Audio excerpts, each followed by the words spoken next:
My Sunday started with the sound of a belly flop followed by a child's scream and someone yelling, "Cannonball!"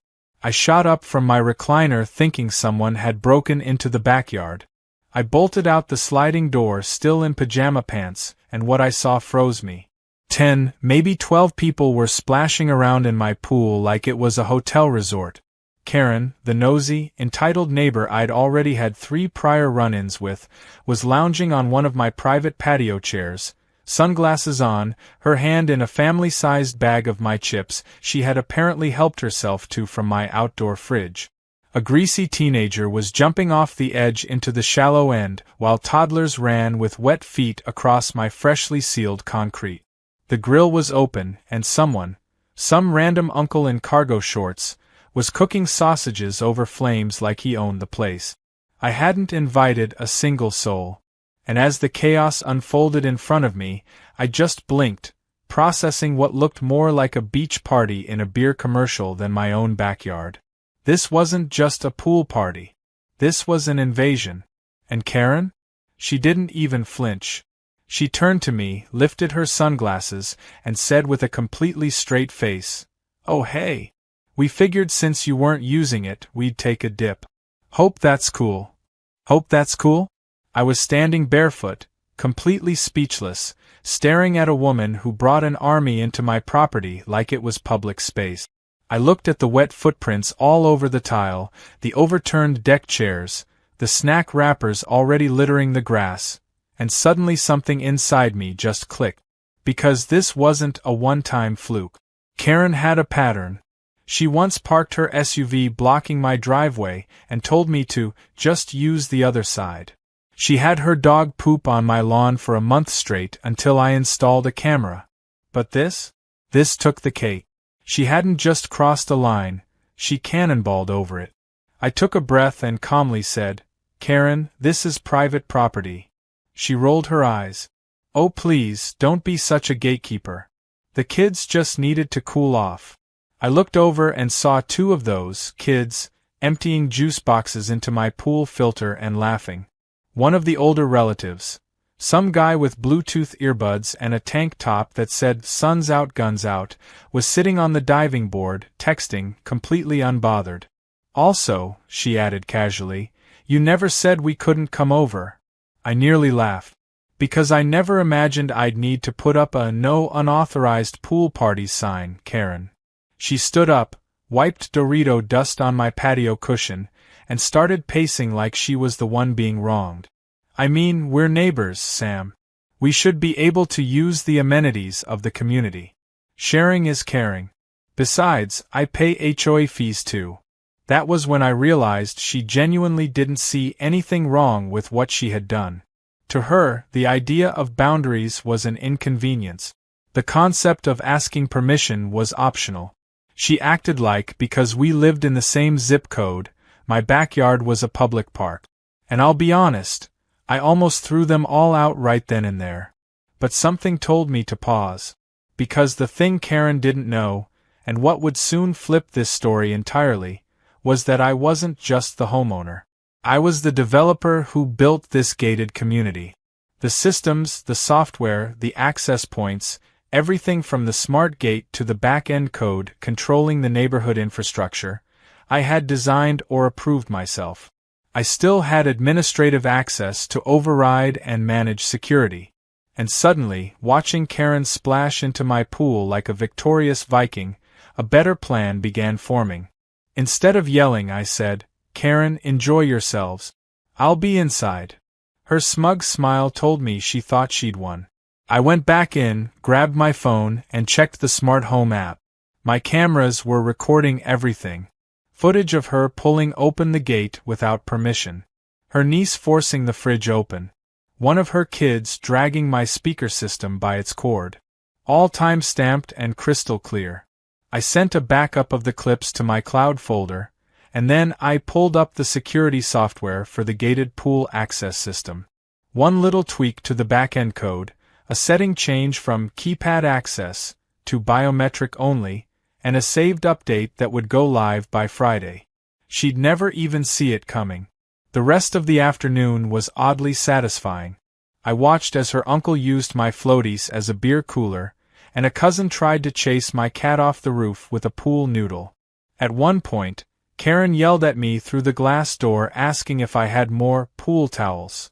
I nodded politely and locked the door behind me. Let them enjoy this victory lap. Let them think they've taken over. Because the next time she tried this, she'd find herself locked out by the very system she didn't know I still controlled. Karen had made one mistake too many, and this time, the retaliation wouldn't be loud or aggressive. It would be digital, invisible, and perfect. That night, as the sun set and Karen finally herded her sunburned family out the gate, she waved at me like nothing had happened. "See? No harm done," she called out. I just smiled and replied, "Hope you enjoyed it." She winked and said, "We'll be back next weekend." I nodded again, suppressing a grin. "Sure you will, Karen. Try opening that gate next weekend. Because the code? It's already changed. And the only person with access is me."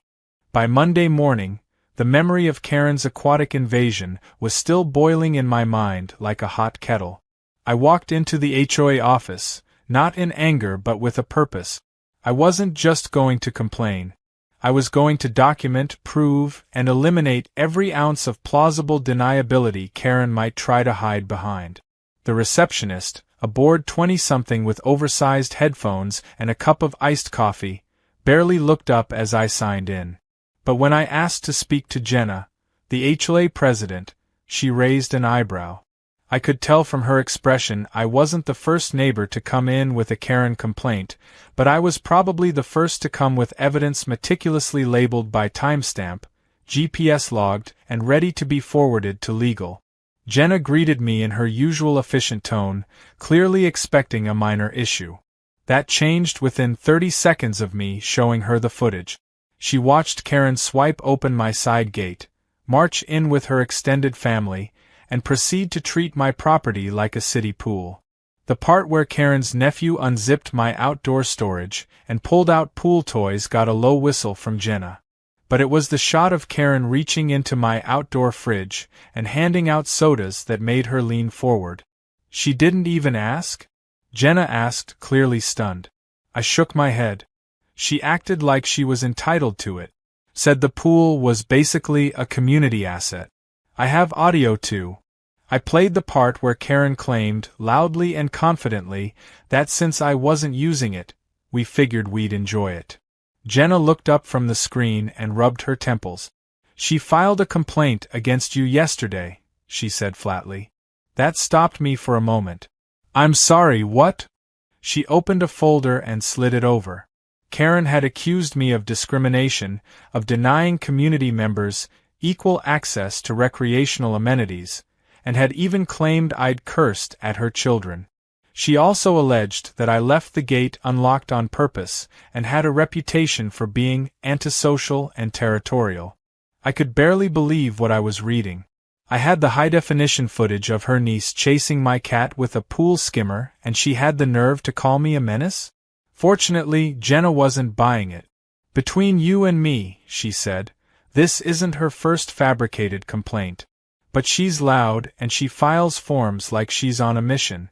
You'd be surprised how many neighbors just let it go to avoid drama." That explained a lot. Karen was a chronic boundary smasher, and most people simply didn't have the time or energy to push back. But I did.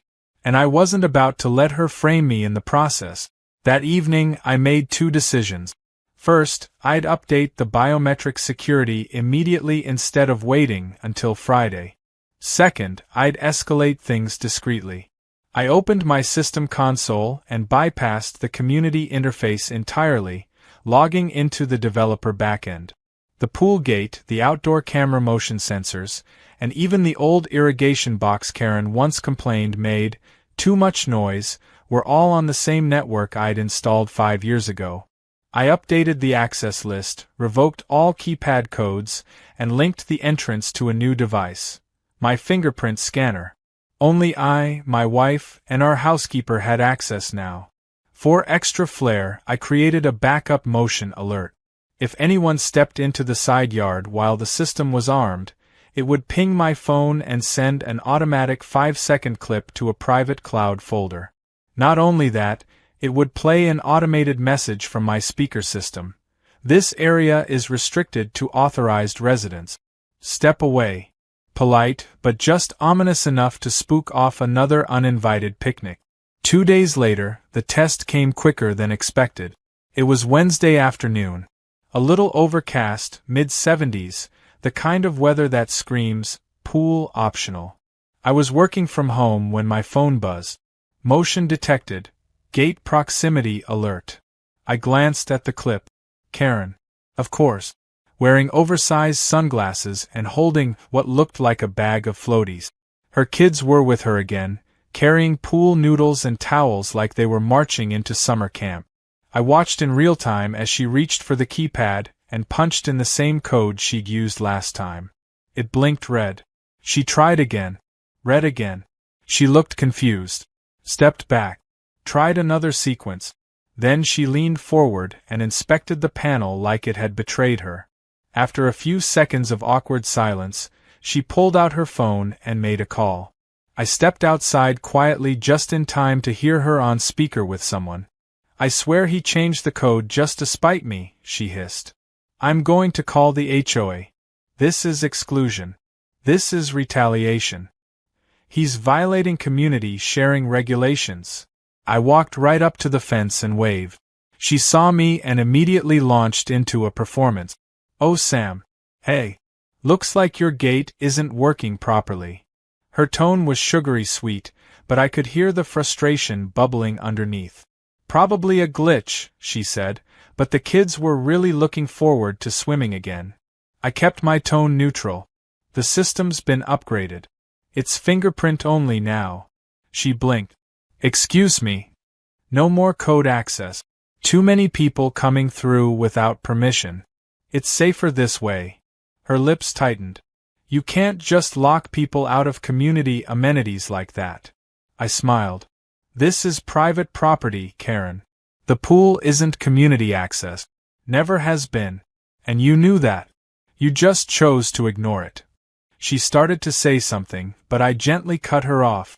I also have footage of last weekend. The trespassing. The fridge. The unauthorized use of my equipment. It's all backed up, and I've already sent a copy to the HOA. So before you escalate, I'd really think about what comes next. Karen's mouth opened, then closed. She clutched her phone and turned to her kids. Let's go. This man doesn't believe in neighborly love. As they walked away, one of the kids asked, Why can't we just use our own pool? Karen snapped, Because ours is smaller and boring. That night, I received an email from the HOA. Jenna thanked me for the footage and mentioned the board had called a special session to address repeated policy violations by a resident. I knew exactly who that meant, and as I sat on my patio with a drink in hand, watching the calm ripples of the now peaceful pool, I knew I'd taken the right step. Karen wasn't just a nuisance anymore, she was now on record. And the walls, both physical and digital, were officially up. By the time Saturday rolled around, the neighborhood was buzzing, and not in the usual lawnmower and dog barking way. Karen's social media post had lit the digital match, and now the wildfire of false outrage was burning across the local Facebook group, her Instagram, and even some oddly curated HOA community forums. She had posted a filtered selfie of herself in front of my locked pool gate with a massive pout, captioned with something that read like a bad courtroom drama. Locked out of my own neighborhood pool by a bitter neighbor. Who else thinks this is totally unfair? Hashtag community matters, hashtag momlife, hashtag let us swim. What followed were dozens of supportive comments from people who clearly didn't know the full story. But even more interestingly, the tide started to shift as the truth came out. An anonymous user, who I suspected was Jenna from the HOA, commented with a link to a private Google Drive folder titled Karen's Pool Invasion, Receipts. And inside were screenshots of Karen's behavior, video footage of her opening my fridge, kids dumping juice in the pool filter, and one of her guests attempting to balance a beer can on the diving board while doing a backflip. The fallout was swift. Her post was flooded with laughing reactions, popcorn emojis, and people tagging their friends with comments like, "Told you she was crazy," and "Is this the same woman who screamed at my kid for touching a community bench?" Karen's attempt to rally digital support had backfired spectacularly. By the next morning, she had deleted the original post and made her accounts private. But the damage was done. The local gossip cycle had already shifted its focus to her and her circus-like entitlement. Her name had become shorthand for neighborhood drama. She was no longer just Karen. She was Pool Karen. Later that week, the monthly HOA meeting turned into something that felt more like a reality show reunion special than a formal gathering. Chairs were pulled up early, the room packed with residents curious to see if the rumors were true. Karen showed up late, wearing oversized sunglasses indoors and walking with the inflated confidence of someone who still believed they were the victim. Jenna, poised and sharp, called the meeting to order and said there were several matters of community concern to address. The moment Karen's name was mentioned, a collective wave of rustling and throat-clearing rolled through the room. Jenna laid out the timeline clearly. The trespassing, the unauthorized use of private property, the fraudulent complaint. She projected screenshots and muted clips of the security footage to the community monitor, just long enough for people to get the picture without turning the meeting into a surveillance reel binge. Karen tried to interrupt more than once, insisting that everything had been taken out of context. "I was just trying to bring people together," she said. "It's not my fault he hoards his space like a museum. Some of us believe in sharing." The crowd wasn't buying it. One neighbor stood up and asked why Karen didn't just ask before bringing a dozen people over. Another asked if the juice-dumping footage was her kid. Karen scoffed and turned red. Her voice got louder, but her credibility got smaller. The board voted unanimously to impose sanctions. Karen's access to all shared HOA amenities was revoked for 6 months. Not just my pool, everything. Community gym, clubhouse, garden area.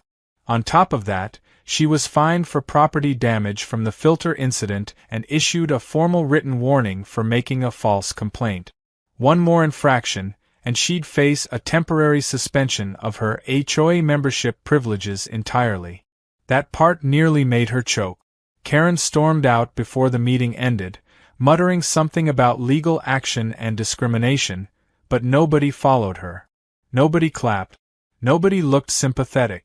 What came next was something Karen hadn't prepared for, her own family pulling away.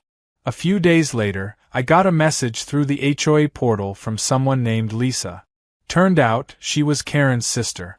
She apologized for what happened at my pool and said she hadn't realized how bad Karen's behavior had gotten until seeing it on video. Apparently, she and a few of the family members had been dragged into the backyard takeover under the impression that it was pre-approved or part of a community event. Lisa even offered to help pay for the cleaning fee, but I declined. I told her the cameras had already caught everything and that the HOA was handling it. Still, her message felt sincere. It also confirmed that Karen had been lying not only to the neighborhood but to her own relative. I started noticing small shifts in the days that followed.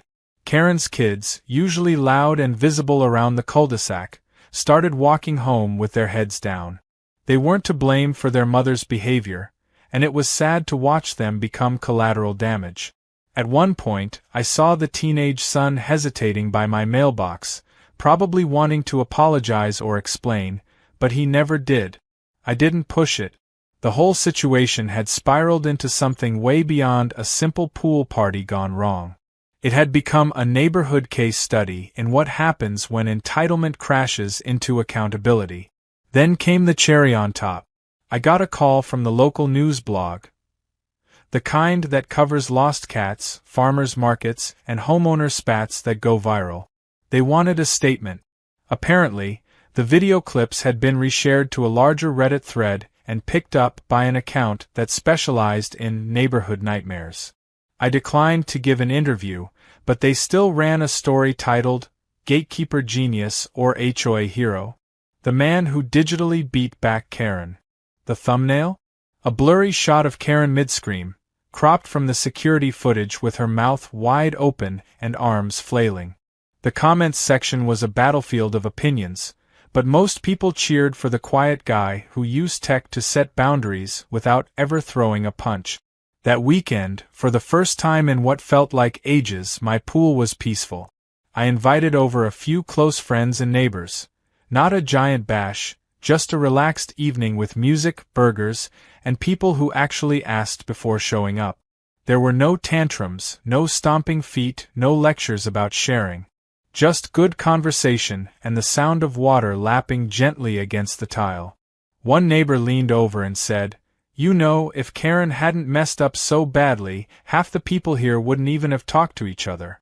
So weirdly, thanks to her, this place is more united than ever." I laughed. It was true. In a strange, chaotic way, Karen had given us all a shared story, a ridiculous villain, and a reminder of why boundaries matter. But this wasn't over. I knew Karen well enough to know she wouldn't disappear quietly. She would stew, plot, and try to reclaim whatever social power she thought she had lost.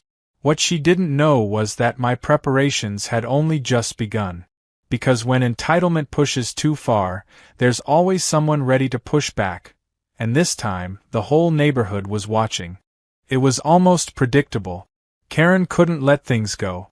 For the first week after the HOA sanctions, things were quiet. Too quiet. She didn't storm into meetings. She didn't post any new rants online. She didn't even make a passive-aggressive comment when passing neighbors. But that wasn't Karen being remorseful. That was Karen calculating. People like her didn't give up, they waited. And then, one Thursday night just before midnight, my phone buzzed with a security alert from the motion sensors. I sat up in bed and opened the app. There she was, Karen, wearing all black, crouched by the side of my property, holding a flashlight in her mouth and a pair of garden gloves on her hands like she was performing some late-night espionage mission. In her hands was a mess of jumper cables and what looked like an old car battery. It took me a moment to process what she was doing, but then it became clear. She was trying to manually short the power to my pool gate. She traced the cable from the panel I had installed years ago, one that linked the outdoor lighting and gate systems. She thought if she could kill the power, the biometric lock would disengage, and she could get access back, or at least send a message. Unfortunately for her, I had seen this coming. Months ago, I'd upgraded the entire pool security system with solar backup and internal failsafes that kept it locked even when the power cut. More than that, I'd rigged it to respond to tampering with a few surprises of its own. Just as she hooked the final cable to the panel, the entire backyard flooded with LED spotlights, illuminating the night like a stadium. An automated voice echoed from a hidden speaker. Security breach detected. Footage is being recorded. Please step away from the property. She froze, eyes wide like a deer caught mid-crime. She looked around frantically, clearly hoping no one saw her.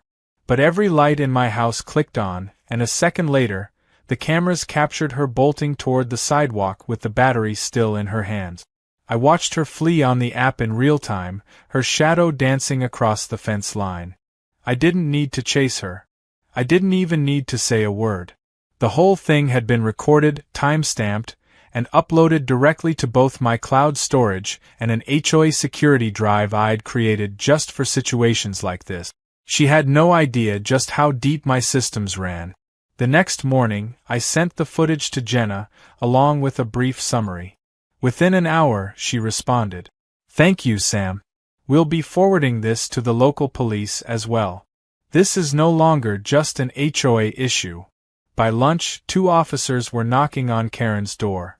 She tried to play it off, claiming it was a misunderstanding, that she was retrieving something from the yard and had accidentally touched the cables. But the officers had already seen the footage. They'd watched her crawl across my fence line, fiddle with a panel, and run like a guilty cartoon character when the lights came on. They informed her she was now facing charges for trespassing, attempted vandalism, and violation of a written HOA sanction.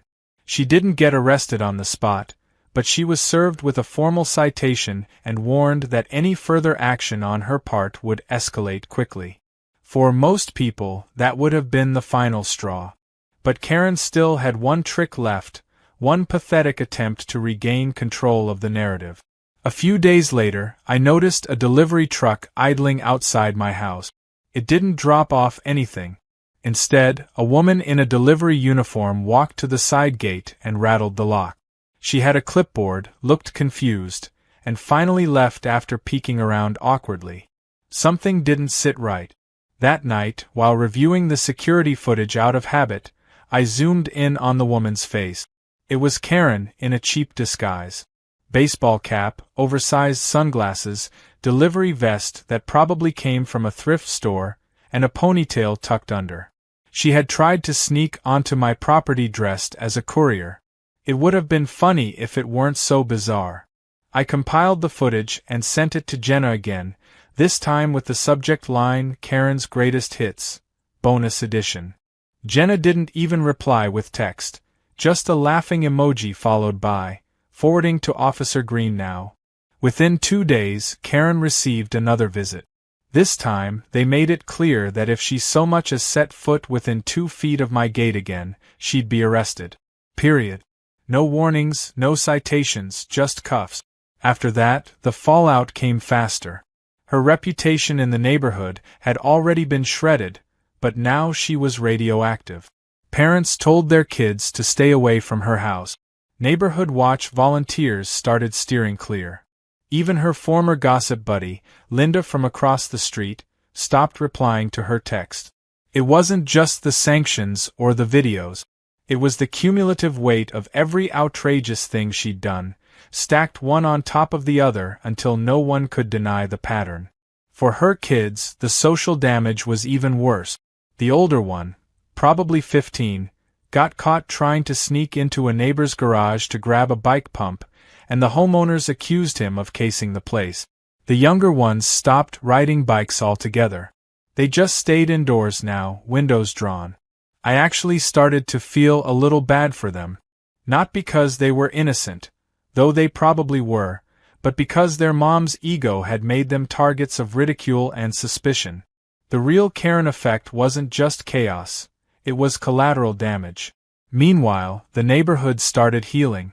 Jenna organized a meeting focused on property respect and personal boundaries, which was clearly just a polite way of saying how not to be a Karen. I spoke briefly during the meeting, just to reinforce that it wasn't about controlling others or being territorial. It was about protecting your space, your peace, your right to live without someone treating your property like a free-for-all.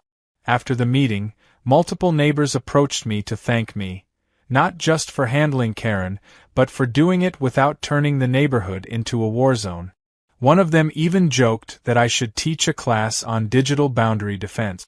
I laughed it off, but inside, I felt a strange mix of vindication and exhaustion.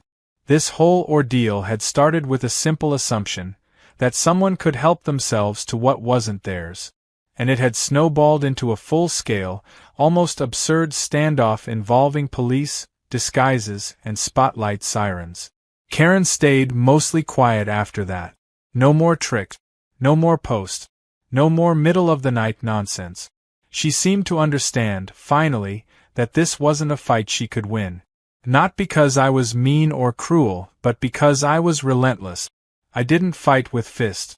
I fought with foresight. And every digital lock, every camera feed, every automated warning was a reminder that boundaries aren't suggestions, they're reality. And reality doesn't bend just because someone like Karen pouts hard enough. A month later, the neighborhood felt like it had been reset. The lawns looked greener, the sidewalks quieter, the air just a little less tense. For once, there wasn't some dramatic yelling echoing across the fence or another mysterious complaint showing up in everyone's HOA inbox. Karen's house, once a hotspot for noisy arguments and unauthorized barbecues, now looked like a shut-in bunker. Curtains drawn, yard unkept, not even her kids playing in the driveway anymore. It was like someone had unplugged her whole world. The neighborhood had moved on, But I knew Karen hadn't. People like her didn't just disappear. They waited. They watched. And sure enough, she tried one last desperate trick, but this time, it ended before it could even begin. It happened during what was meant to be a calm Saturday gathering. I'd invited over a small group of neighbors for a casual swim and grill. Nothing extravagant. Just a few folks who had shown kindness during the drama. Families brought snacks, kids tossed water balloons, adults sipped iced drinks in lounge chairs under the patio umbrella. It was normal, peaceful, like it used to be before Karen's chaos started infecting everything. We even joked about printing out fake Karen repellent labels to stick on the fence as a neighborhood inside joke. The gate was locked, of course, biometric access still in place. The new system worked flawlessly. Only those with my fingerprint or temporary QR code access could come in. I had even upgraded the motion alert system to include facial recognition, just in case someone tried to sneak around again. The system pinged silently whenever someone lingered by the entrance more than 10 seconds. So when my phone vibrated softly in my pocket, I glanced down casually, expecting it to be another neighbor arriving late. But instead, I saw her. Karen was back. She wasn't in costume this time. No disguise, no fake delivery uniform. She stood at the corner of the property just outside the fence, wearing dark sunglasses and a tense, too-wide smile that screamed she didn't know whether to beg or bark. In her hand was a pie, pecan or pumpkin, hard to tell through the plastic wrap. She just stood there, unmoving, holding it out like a peace offering. Some sort of weak symbolic gesture. I didn't go to her. I stayed where I was, half watching through the camera feed while chatting with a neighbor. I wanted to see what she'd do. She eventually knocked. Well, more like tapped, on the fence with her knuckles. It triggered the proximity alert. Her voice was barely audible, but the mic picked it up. Just wanted to say I'm sorry, thought maybe we could talk. She said it without energy, like someone reading off a script they didn't write. She lingered for a moment longer, then quietly placed the pie on the ground and walked away. She didn't look back. I didn't go get the pie. I left it where it was, sitting there on the pavement like a strange monument to all the boundaries she'd trampled. Later that evening, after everyone had left, I checked the footage again. No trick. No tantrums. Just that brief, awkward moment. Maybe she finally understood that her efforts to bulldoze her way through life weren't working anymore. Or maybe she thought the pie would buy her a way back into everyone's good graces. Either way, the answer was the same. No access. About a week later, a moving truck showed up in front of her house. Slowly, over 2 days, furniture was carried out, boxes stacked in the back. There was no dramatic farewell. No teary goodbye or final declaration of war. Just quiet loading, a few tense glances from the movers who probably sensed the neighborhood's eyes watching them, and then finally, Karen herself stepping out with a last duffel bag and slamming the door behind her. She climbed into the passenger seat of a beat-up silver SUV and vanished. Rumor had it she'd listed the house in a panic after being warned that any further incidents would result in a civil suit from the HOA. Others said her sister finally convinced her to leave after being embarrassed one too many times by her antic. Whatever the reason, the house sat empty for 3 weeks until a young couple moved in. Sweet people. Quiet. Respectful. The kind who ask before doing anything and show up to neighborhood cleanups with homemade lemonade. A refreshing change. After Karen was gone, something strange happened. Neighbors started bonding more. People who had once just nodded politely at the mailbox were now exchanging stories, organizing weekend brunches, even helping each other repaint fences and plant flowers. Karen had, unintentionally, been a unifying force. Her entitlement had rallied everyone else to appreciate the importance of boundaries and civility. No one wanted to deal with another Karen incident, and that shared trauma made the community tighter. One afternoon, Jenna dropped by with a framed photo. It was a group picture from the last HOA event.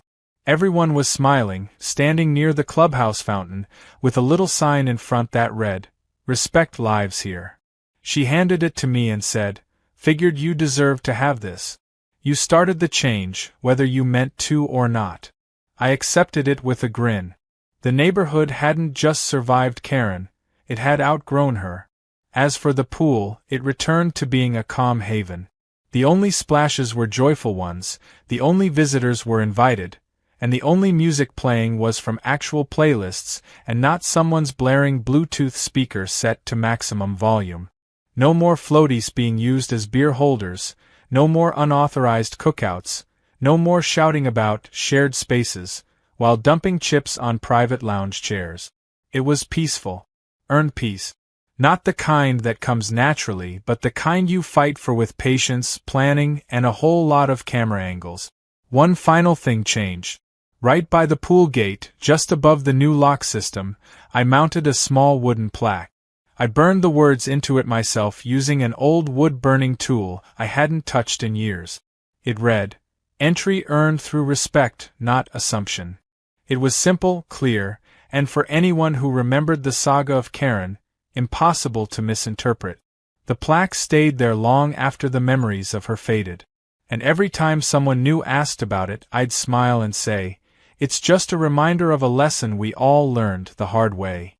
Because sometimes, it only takes one uninvited cannonball to teach an entire neighborhood how to swim together, with boundaries.